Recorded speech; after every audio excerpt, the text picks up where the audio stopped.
বর্তমান সরকার ধর্ম নিয়ে রাজনীতি করতে চান না এবং ধর্মকে রাজনৈতিক স্বার্থেও ব্যবহার করতে চান না বলে জানিয়েছেন প্রধানমন্ত্রী তারেক রহমান।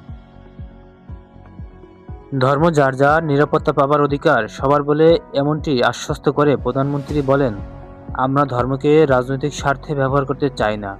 অতীতেও আমরা তা করিনি। আমাদের সরকারের দৃষ্টিভঙ্গি হচ্ছে ধর্ম যার যার নিরাপত্তা পাবার অধিকার সবার। ধর্ম বর্ণ নির্বিশেষে বাঙালি অবাঙালি বিশ্বাসী অবিশ্বাসী সবাই সকল ক্ষেত্রে সমানভাবে অধিকার ভোগ করবে।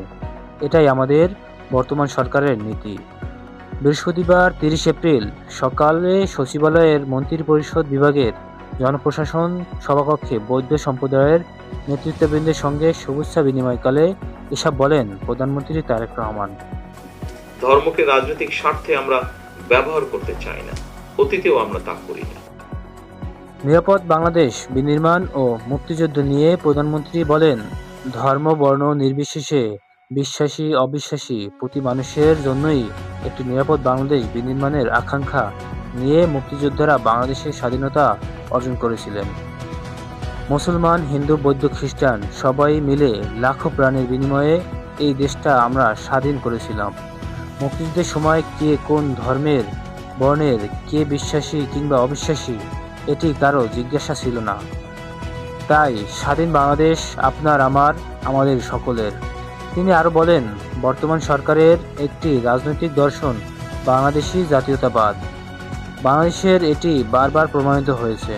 একমাত্র বাংলাদেশি জাতীয়তাবাদের দর্শনই দেশের সকল বর্ণ ধর্মীয় সম্প্রদায় ও নৃগোষ্ঠীর নিবিড় সহাবস্থানে নিশ্চিত করতে পারে।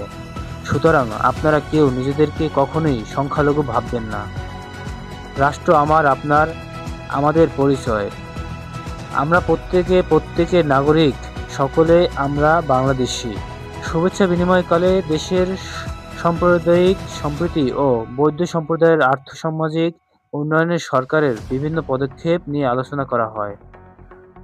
অনুষ্ঠান শেষে বৌদ্ধ নেতৃত্বের পক্ষ থেকে প্রধানমন্ত্রীর হাতে একটি সম্মাননা ক্রেস্ট ও পবিত্র বুদ্ধ মূর্তির প্রতিবিম্ব তুলে দেওয়া হয়।